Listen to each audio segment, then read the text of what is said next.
నమస్కారం వనజ న్యూస్ కి స్వాగతం. హెడ్లైన్ చూద్దాం.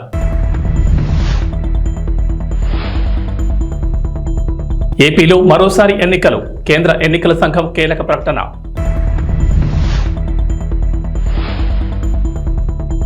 విద్యార్థులకు మంత్రి నారా లోకేష్ గుడ్ న్యూస్. రాష్ట్రంలో విద్యా కానుక పథకాన్ని అమలు చేసి తీరుతామని వెల్లడి.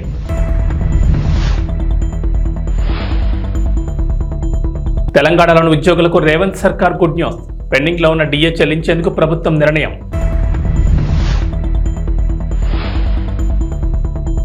ఆల్మట్టి తుంగభద్ర నుంచి మరింత వరద. ఈ నెలాఖరుకు శ్రీశైలం జలాశయం నిండే అవకాశం. ఆంధ్రప్రదేశ్ లో మరోసారి ఎన్నికల సందడి మొదలు కాబోతోంది. ఈ మేరకు కేంద్ర ఎన్నికల సంఘం కీలక ప్రకటన చేసింది. కృష్ణా, గుంటూరు, తూర్పు, పశ్చిమ గోదావరి జిల్లాల పట్టభద్రులు, ఉత్తరాంధ్ర ఉపాధ్యాయ నియోజకవర్గాల ఓటర్ల జాబితా సిద్ధం చేయాలని సూచించింది. రాష్ట్ర ప్రధాన ఎన్నికల అధికారి వివేక్ యాదవ్ ప్రకటన విడుదల చేశారు. ఈ మేరకు ఓటర్ల జాబితాలో పేర్ల నమోదుకు సెప్టెంబర్ 30న నోటీసులు ఇవ్వనున్నారు. నవంబర్ 6 వరకు దరఖాస్తులు స్వీకరిస్తారు. ఆ తర్వాత నవంబర్ 23న ముసాయిదా జాబితా ప్రచురిస్తారు. ఆ తర్వాత నవంబర్ 9 వరకు క్లెయిములు, అభ్యంతరాలు స్వీకరిస్తారు. నవంబర్ 30న ఎమ్మెల్సీ ఎన్నికలకు సంబంధించిన ఓటర్ల తుది జాబితా ప్రచురిస్తారు. వచ్చే ఏడాది మార్చి 29తో కృష్ణా, గుంటూరు, తూర్పు, పశ్చిమ గోదావరి జిల్లాల పట్టభద్రుల నియోజకవర్గాలు, ఉత్తరాంధ్ర ఉపాధ్యాయ నియోజకవర్గ ఎమ్మెల్సీల పదవీకాలం ముగియనుంది. అలాగే నెల 29న తూర్పు, పశ్చిమ గోదావరి ఉపాధ్యాయ నియోజకవర్గ ఓటర్ల నమోదుకు నోటీస్ జారీ చేస్తారు. సెప్టెంబర్ 3 వరకు దరఖాస్తులు స్వీకరించి నవంబర్ 6న తుది జాబితా ప్రచురిస్తారని అధికారులు తెలిపారు. ఈ ఏడాది నవంబర్ 1వ తేదీ నాటికి ఎవరైతే పట్టభద్రులు ఉంటారో వాళ్ళంతా ఓటు హక్కు కోసం దరఖాస్తు చేసుకోవచ్చని, ఆధార్ నమోదు చేయడం అనేది ఓటర్ ఇష్టమని క్లారిటీ ఇచ్చారు. మార్చిలో ఈ ఎన్నికలు జరిగే అవకాశం ఉంది. 2024 డిసెంబర్ 30 నాటికి తుది ఓటర్ల జాబితా రూపొందిస్తామని ఎన్నికల సంఘం తెలిపింది. ఎమ్మెల్సీలు కేఎస్ లక్ష్మణరావు, పాకలపాటి రఘువర్మ, ఇళ్ల వెంకటేశ్వరరావు పదవీకాలం 2025 మార్చి 29తో పూర్తవుతుందని తెలిపారు. ఆంధ్రప్రదేశ్లో విద్యార్థులకు మంత్రి నారా లోకేష్ శుభవార్త చెప్పారు. రాష్ట్రంలో విద్యా కానుక పథకాన్ని అమలు చేసి తీరుతామని, ఈ విషయంలో ఎలాంటి సందేహాలు అవసరం లేదని క్లారిటీ ఇచ్చారు. విద్యా కానుకపై శాసనమండలిలో సభ్యుల ప్రశ్నలకు సమాధానమిచ్చారు. విద్యార్థులకు విద్యా కానుక కింద ఇచ్చిన బోట్ల సైజుల్లో తేడాలుంటే అదే స్కూల్, మండల స్థాయిలో ఏర్పాటు చేసిన కేంద్రాల్లో మార్చుకునే వెసులుబాటు కూడా కల్పిస్తామన్నారు. గత ప్రభుత్వం విద్యా కానుకలో విద్యార్థులకు అందజేసిన బ్యాగులు నాణ్యత లోపం కారణంగా చెరిగిపోయాయని, తమ ప్రభుత్వం బ్యాగుల నాణ్యతపై ఫోకస్ పెడుతుందన్నారు. మంత్రి లోకేష్ తల్లికి వందనం కార్యక్రమంపైన స్పష్టత ఇచ్చారు. ఇప్పటికే ఈ పథకంపై ప్రభుత్వం తరఫున ప్రకటన చేశామని, అయినా కొందరు దుష్ప్రచారం చేయడం సరికాదన్నారు. అలాంటి వారిపై చర్యలు తీసుకుంటామన్నారు. ఈ పథకం అమలుకు సంబంధించి విధి విధానాలు రూపొందిస్తున్నామని తెలిపారు. తాము ఎన్నికల సమయంలో చెప్పినట్లుగానే సూపర్ 6 హామీలను అమలు చేస్తామన్నారు. గత ప్రభుత్వం ఇచ్చిన ట్యాబ్ల పంపిణీపై ఫిర్యాదులు వచ్చాయని, ఈ అంశంపై ఏం చేయాలని చర్చించే నిర్ణయం తీసుకుంటామన్నారు. యువతకి ఉద్యోగ ఉపాధి అవకాశాలు కల్పిస్తామన్నారు. ఉద్యోగాలు భర్తీ చేస్తామన్నారు. మరోవైపు గత ప్రభుత్వం బైజూస్ సంస్థతో కుదుర్చుకున్న ఒప్పందంపైన పరిశీలన చేస్తున్నామన్నారు మంత్రి. ఇలా గత ప్రభుత్వ నిర్ణయాలపై సమీక్ష చేస్తామని, ఒకవేళ వాటి వల్ల ప్రయోజనం ఉంటుందని భావిస్తే యథావిధిగా అమలు చేస్తామని తెలిపారు. నేను వేరే ఫామ్లో మీ దగ్గరకు వస్తాను. చాలా స్పష్టంగా తల్లికి వందనం గైడ్ లైన్స్ ఫామ్ చేస్తున్నాం, త్వరలోనే పెడతాం, ఇస్తామని చెప్తే కొన్ని పత్రికలు అది వక్రీకరించి ఇవ్వట్లేదని చెప్తున్నారు. ఇది చాలా చాలా అన్యాయం అధ్యక్ష. అది వేరే ఫామ్లో అది తీసుకొస్తా. ఎందుకంటే వాస్తవాలు ప్రజలు చెప్పాల్సిన బాధ్యత మీడియా పైన కూడా ఉంటుంది. కానీ అది వక్రీకరించి బయట పెడతాం, చాలా చాలా బాధాకరం. బాబు సూపర్ 6 హామీలకి మేము కట్టుబడి ఉన్నాం. తప్పనిసరిగా అది అమలు చేసే బాధ్యత ఎన్డీఏ ప్రభుత్వం తీసుకుంటుందని ఈ సభాముఖంగా గౌరవ సభ్యులందరికీ తెలుస్తున్నాం. తెలంగాణలోని ఉద్యోగులకు రేవంత్ రెడ్డి సర్కార్ గుడ్ న్యూస్ వినిపించింది. పెండింగ్ లో ఉన్న డిఏ చెల్లించేందుకు ప్రభుత్వం ముహూర్తం పెట్టింది. ఆగస్టు 15 తర్వాత ఉద్యోగులకు డిఏ ప్రకటించనున్నట్లు ఉపాధ్యాయ సమస్యలపై సంఘాలతో చర్చించిన అనంతరం సీఎం సలహాదారు వేం నరేందర్ రెడ్డి వెల్లడించారు. శుక్రవారం ఉపాధ్యాయ సంఘాలతో వేం నరేందర్ రెడ్డి చర్చలు జరిపారు. రైతు రుణమాఫీ పూర్తయిన వెంటనే ఆగస్టు 15 తర్వాత ఉపాధ్యాయ ఉద్యోగులందరికీ బకాయి ఉన్న డిఏ ప్రకటించనున్నట్లు వెల్లడించారు. అయితే 1, 2 అనేది మాత్రం సీఎం రేవంత్ రెడ్డి నిర్ణయిస్తారని తెలిపారు. యూఎస్పీసీ జాంప్టో ఆధ్వర్యంలో ప్రొఫెసర్ కోదండరాం ద్వారా సీఎం రేవంత్ రెడ్డి అపాయింట్మెంట్ కోరగా ముందుగా వేం నరేందర్ రెడ్డితో చర్చించాలని సూచించినట్లు సమాచారం. సీఎం సూచనతో ఈరోజు యూఎస్పీసీ, జాంప్టో, టీటీజేఏసీ తదితర ఉపాధ్యాయ సంఘాల ప్రతినిధులతో వేం నరేందర్ రెడ్డి చర్చలు జరిపారు. బదిలీలు, పదోన్నతులు సజావుగా నిర్వహించినందుకు ప్రభుత్వాన్ని సంఘాల నాయకులు ముందుగా అభినందనలు తెలిపారు. ఆంధ్రప్రదేశ్లో ఆగస్టు నెల పింఛన్లకు సంబంధించి ప్రభుత్వం ఏర్పాట్లు పూర్తి చేసింది. 4 రోజుల ముందుగానే నిధుల విడుదలపై ఫోకస్ పెట్టింది. గత నెలలో గ్రామ, వార్డు సచివాలయాల ఉద్యోగులకు పింఛన్ల పంపిణీ బాధ్యత అప్పగించగా ఈసారి కూడా వారే ఆగస్టు 1వ తేదీన ఉదయం 6 గంటల నుంచి పింఛన్ల పంపిణీ చేపట్టాలని ప్రభుత్వం ఆదేశించింది. అలా చేయని ఉద్యోగులపై చర్యలు తీసుకుంటామని ఉన్నతాధికారులు స్పష్టంగా తెలిపారు. అస్వస్థతో ఉన్నవారు ఇంకా పంపిణీ మిగిలితే 2వ తేదీని ఇస్తారు.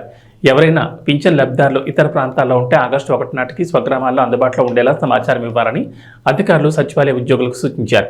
మరోవైపు ఆగస్టు నెలలో పింఛన్ల పంపిణీకి సంబంధించి సెర్ఫ్ సీఈఓ కొన్ని సూచనలు చేశారు. రాష్ట్ర వ్యాప్తంగా గ్రామ వార్డు సచివాలయాల ఉద్యోగులు ఆగస్టు 1న ఉదయం 6 గంటలకు పింఛన్ల పంపిణీ ప్రారంభించాలన్నారు. మొదటి రోజే 99% పింఛన్ల పంపిణీ పూర్తి కావాలని, ఒకవేళ సాంకేతిక సమస్య ఎదురైతే రెండవ రోజు పంపిణీ చేయాల్సి ఉంటుందన్నారు. ఆ తర్వాత పంపిణీ సమయం పొడిగించాలని తెలిపారు. అలాగే మొదటి 2 రోజులు పింఛన్ పంపిణీపై అన్ని గ్రామాల్లో social media, beat of Tom బహిరంగ ప్రదేశాల్లో ఆడియో రికార్డింగ్ ప్లే చేయడం, వాట్సాప్ ద్వారా విస్తృత ప్రచారం చేయాలని, ఈ సమాచారం ప్రతి పింఛన్ లబ్ధిదారులకు చేరాలని సూచించారు. ఆంధ్రప్రదేశ్ ప్రభుత్వం మహిళలకు గుడ్ న్యూస్ చెప్పింది. తెలుగుదేశం, జనసేన, బీజేపీ కూటమి అధికారంలోకి వచ్చినప్పటి నుంచి ఎన్నికల్లో ఇచ్చిన హామీలకు అనుగుణంగా ఒక్కొక్క పథకాన్ని ప్రభుత్వం అమలు చేసుకుంటూ వస్తోంది. ఈ క్రమంలోనే మహిళలకు ఇచ్చిన హామీల్లో ఒకటైన ఆడబిడ్డ నిధి పథకాన్ని కూడా అమలు చేసేందుకు రంగం సిద్ధమైంది.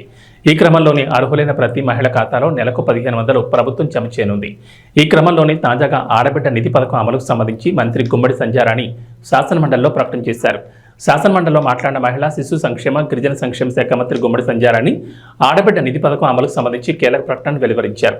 కూటమి ప్రభుత్వం ఇచ్చిన సూపర్ 6 హామీ ప్రకారం ఆంధ్రప్రదేశ్లో 18 ఏళ్లు నిండిన ప్రతి మహిళకు నెలకు 1500 చొప్పున ఏడాదికి 18,000 అందిస్తామని పేర్కొన్నారు. ఈ పథకాన్ని త్వరలోనే అమల్లోకి తీసుకొచ్చేందుకు తమ ప్రభుత్వం కృషి చేస్తోందని ఆమె వెల్లడించారు. ముఖ్యమంత్రి నారా చంద్రబాబు నాయుడుకు మహిళలంటే ముందు నుంచి ఎంతో గౌరవం అందరికీ తెలుసని, అందుకే వారికి ఇచ్చిన హామీలను అమలు చేయడానికి కూటమి ప్రభుత్వం కట్టుబడిందని గుమ్మడి సంధ్యారాణి స్పష్టం చేశారు.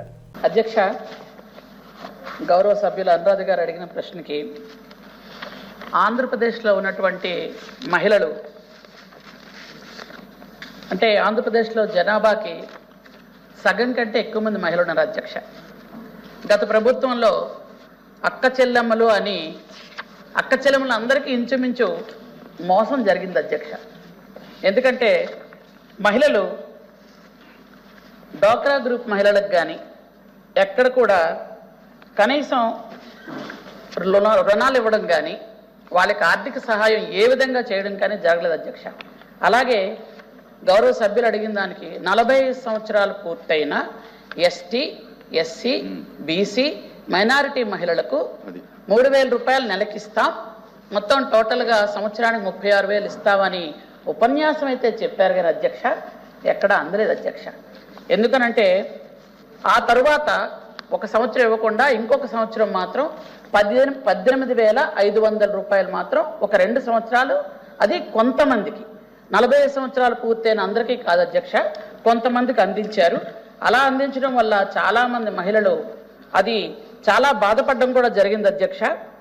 ఎందుకనంటే అక్క చెల్లెమ్మలు అని మోసం చేశారు అని 45 సంవత్సరాలు పూర్తయినటువంటి మహిళలందరూ కూడా చాలాసార్లు బాధపడితే అదే ప్లేస్లో ఉండి నేను 3-4 సార్లు ఇదే క్వశ్చన్ ఇదే సభలో నేనే అడిగాను అధ్యక్ష, ఎప్పుడు ఇస్తారు ఈ డబ్బులు అని. ఎందుకంటే సాక్షాత్తు అప్పటి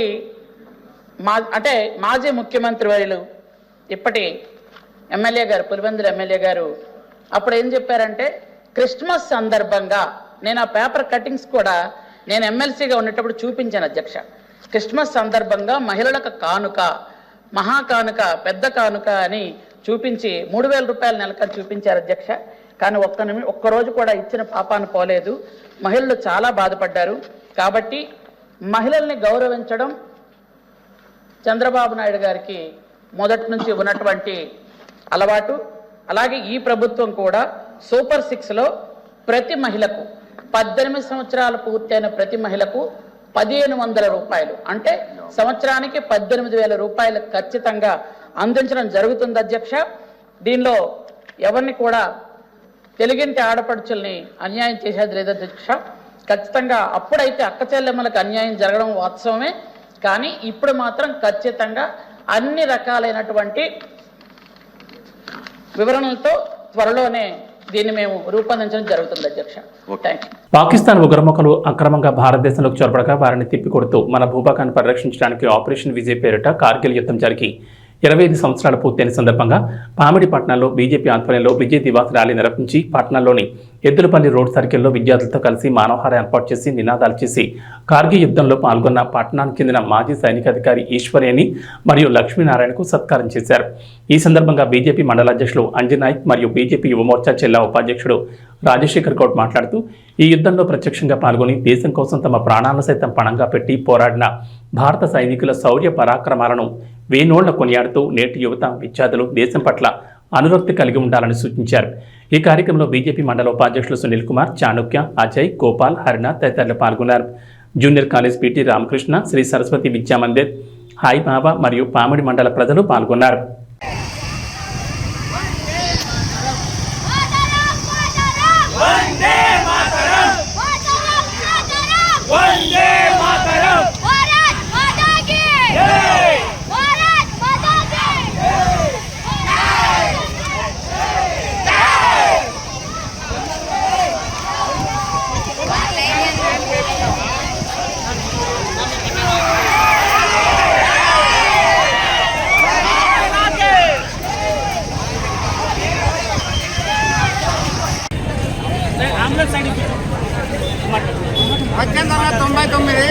జూన్ నెలలో మంది ఆపరేషన్ విజయ్ స్టార్ట్ అయింది.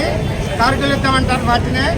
అక్కడి నుంచి మనం పైన పాకిస్తాన్ కెప్చర్ చేసిన పోస్టులు 3 పైనే ఉండింది సెక్టార్లో. మన ఫౌజ్ సింగిల్ కింద ఉండే చాలా తేడాలో. అట్టి పరిస్థితుల్లో ఎన్నో అక్షర్లు జవాన్లు త్యాగ ఫలితంగా మనం 26/99 జూలై 26న మళ్ళీ మన సెక్టార్ను మనం క్యాప్చర్ చేసుకుంటాం. అది ఆ సందర్భంగా అదే కార్గిల్ యుద్ధం అంటే అదే కార్గిల్ విజయం కూడా. విజయ్ దివాస్ అని నేను పేరు పెట్టాను.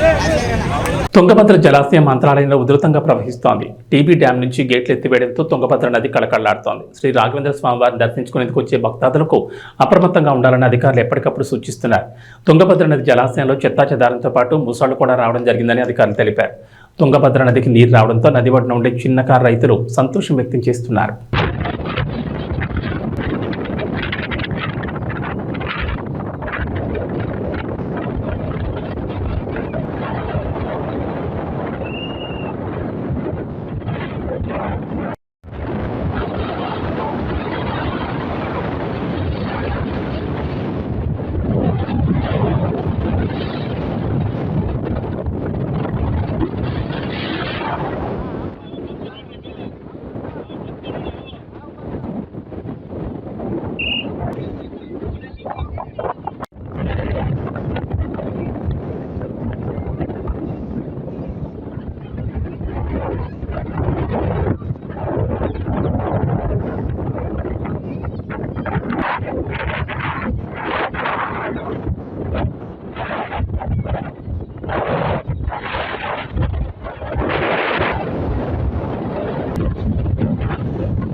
మద్యం ప్రియులకు మరోసారి బ్యాడ్ న్యూస్ వినిపించారు హైదరాబాద్ పోలీసులు. ఆషాఢ మాసాన్ని పురస్కరించుకుని హైదరాబాద్ నగరంలో బోనాల వేడుకలు అంగరంగ వైభవంగా జరుగుతున్నాయి. అయితే చివరి ఆదివారం రోజున నగరంలో మహంకాళి బోనాల సంబరం కన్నుల పండుగ జరగనుంది. అత్యంత వైభవంగా జరగనున్న ఈ బోనాల వేడుకల్లో ఎలాంటి అవకతవకలు జరగకుండా పోలీసులు ముందస్తు చర్యలు తీసుకుంటున్నారు. ఈ క్రమంలోనే మద్యం షాపును మూసేయాలని పోలీసులు నిర్ణయించారు. ఈ మేరకు హైదరాబాద్ సిపి కొత్తకోట శ్రీనివాసరెడ్డి కీలక ప్రకటన చేశారు. మహంకాళి బోనాల పండుగను దృష్టిలో ఉంచుకుని హైదరాబాద్ అంతటా నాన్ ప్రొపరేటరీ క్లబ్లు, స్టార్ హోటళ్లు, రెస్టారెంట్లతో సహా అన్ని వైన్ షాపులు జూలై 28న మూసివేయాలని సిపి కొత్తకోట శ్రీనివాసరెడ్డి ఆదేశించారు. జూలై 28 ఉదయం 6 గంటల నుంచి 2 రోజుల పాటు వైన్ షాపులతో పాటు బార్లు, కళ్ల దుకాణాలు కూడా మూసివేయాలని ఆదేశించారు.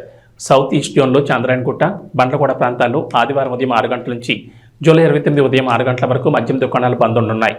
ఇక సౌత్ జోన్లో చార్మినార్, కమాటీపుర, హుస్సేని ఆలం, ఫలక్నుమా, మొగల్పుర, చత్రనాక, షాలిబండ, మీర్చౌక్ ప్రాంతాల్లో జూలై 28 ఉదయం 6 గంటల నుంచి 2 రోజుల పాటు మద్యం దుకాణాలు బంద్ ఉంటాయని సిపి కొత్తకోట శ్రీనివాసరెడ్డి పేర్కొన్నారు. ప్యారిస్ ఒలింపిక్స్ 2024 అట్టహాసంగా ప్రారంభమయ్యాయి. తొలిసారి స్టేడియంలో కాకుండా ప్యారిస్ నగరంలో సెనా నదిపై ఈ వేడుకలు నిర్వహించారు. కళ్ళు జిగేల్మనే విద్యుత్ దగదగలు, విన్యాసాలను, సాంస్కృతిక కార్యక్రమాలు చూపర్లను ఆకట్టుకున్నాయి. 6 కిలోమీటర్ల మేర 85 పడవలపై ఈ పరేడ్ జరిగింది. సుమారు 205 దేశాలకు చెందిన 6,800 మంది అథ్లెట్లు ఇందులో పాల్గొన్నారు. సుమారు 3.20 లక్షల మంది ప్రేక్షకులు ఈ వేడుకలను ప్రత్యక్షంగా చూశారు. పివి సింధు, శరత్ కమల్లో భారత పథకదారులుగా వ్యవహరించారు. ప్యారిస్ 2024 ఒలింపిక్స్కు అధికారికంగా తెరలేచింది. ఒలింపిక్ చరిత్రలో తొలిసారి నదిలో జరిగిన ఈ సంబరాలు చూపర్లను ఆకట్టుకున్నాయి. గతానికి భిన్నంగా చరిత్రలో ఎన్నడూ లేని రీతిలో ప్యారిస్ ఒలింపిక్స్ ఆరంభ వేడుకలు అంబరాన్ని తాకాయి. చారిత్రక సీన్ నది ఒడ్డున తమ దేశ ఘనమైన వారసత్వాన్ని ప్రపంచానికి చాటి చెబుతూ ఫ్రాన్స్ ప్రారంభ వేడుకలను అదిరిపోయే రీతిలో నిర్వహించింది. గతంలో ఎప్పుడైనా ప్రారంభ వేడుకలు స్టేడియంలో జరిగేవి, కానీ పాత పద్ధతికి స్వస్తి పలుకుతూ సేన్ నదిపై వేడుకలను ఘనంగా నిర్వహించింది ఫ్రాన్స్. విశ్వ క్రీడల చరిత్రలో లిఖించదగ్గ సంబరాలు నిర్వహించింది. దసరా, హాయ్ నాన్న చిత్రాలతో వరుసగా బ్లాక్ బస్టర్ కొట్టి జోరు మీదున్నారు నాని. ఇదే ఊపులో సరిపోదా శనివారం చిత్రాన్ని చేసి రిలీజ్ చేయబోతున్నారు. ఈ సినిమా ఆగస్టు 29న ప్రేక్షకుల ముందుకు రాబోతోంది. అయితే తాజాగా నాని గురించి ఓ న్యూస్ సోషల్ మీడియాలో వైరల్ అవుతోంది. ఆయన రైటర్గా మారారని, హిట్ 3 కోసం నానియే స్టోరీ లైన్ ఇచ్చారంటూ టాక్ వినిపిస్తోంది. దీన్నే డైరెక్టర్ శైలేష్ కోరను డెవలప్ చేసి స్క్రిప్ట్ సిద్ధం చేయబోతున్నట్లుగా వార్తలు వస్తున్నాయి. క్రైమ్ థ్రిల్లర్ చిత్రాల్లో హిట్ సిరీస్కి మంచి ఆదరణ లభించింది. హిట్ ఫస్ట్ పార్ట్లో విశ్వక్షణ్ హీరోగా నటించగా రెండో భాగంలో అడవిశేష్ లీడ్ రోల్లో నటించారు. ఈ 2 చిత్రాలు బాక్సాఫీస్ దగ్గర బాగానే ఆడాయి. ఇక హిట్ 3లో నాని హీరోగా నటిస్తున్న సంగతి తెలిసిందే. పార్ట్ 2 క్లైమాక్స్లోనే నాని కేమియో చేశారు. దీని కొనసాగింపుగా పార్ట్ 3లో అర్జున్ సర్కార్ పాత్రలో నాని నటించనున్నారు. అయితే ఈ సినిమాలో రానా విలన్ పాత్ర పోషిస్తున్నట్లు సమాచారం. అలానే కేజీఎఫ్ ఫేమ్ శ్రీనిధి శెట్టి ఇందులో హీరోయిన్గా యాక్ట్ చేస్తున్నట్లు తెలుస్తోంది. అంతేకాకుండా ఈ సెప్టెంబర్లో హిట్ 3 షూటింగ్ కూడా మొదలయ్యే అవకాశం ఉందట. సినిమాను వచ్చే ఏడాది సమ్మర్కి రిలీజ్ చేస్తారంట. కృష్ణా, గోదావరి పరివాహక ప్రాంతాల్లో ఎగువన భారీ వర్షాలు కురుస్తుండటంతో వరద ఉధృతి కొనసాగుతోంది. కృష్ణా బేసిన్లో ఎగువన కర్ణాటకలోని ఆలమట్టి, తుంగభద్ర నుంచి నీటి విడుదల పెరగడంతో ఈ నెలాఖరుకు శ్రీశైలం జలాశయం నిండే అవకాశాలు కనిపిస్తున్నాయి. శుక్రవారం రాత్రికి 2.27 లక్షల క్యూసెక్కులుగా ఉన్న ప్రవాహం శని, ఆదివారంలో మరింత పెరిగే అవకాశం ఉంది. భారీ వర్షాలతో ఆల్మట్టి జలాశయానికి ప్రవాహం పెరగడంతో శుక్రవారం సాయంత్రం నుంచి 3 లక్షల క్యూసెక్కుల నీటిని దిగువకు విడుదల చేస్తున్నారు. అటు తుంగభద్ర నుంచి దాదాపు 1,00,000 క్యూసెక్కులను కిందకి వదులుతున్నారు. అటు భద్రాచలం వద్ద గోదావరి వరద తగ్గి మళ్లీ పెరుగుతోంది. శుక్రవారం రాత్రి 48.2 అడుగులు చేరుకోవడంతో రెండో ప్రమాద హెచ్చరికను జారీ చేశారు. ఇంద్రావతి నుంచి వస్తున్న వరద కారణంగా పెరిగినట్లు అధికారులు తెలిపారు. లోతట్టు ప్రాంత వాసులను అప్రమత్తం చేశారు. నీటి మట్టం పెరిగితే బాధితులను పునరావాస కేంద్రాలకు తరలించనున్నారు. ఏబీ బులెటిన్ విశేషాలు. నమస్కారం.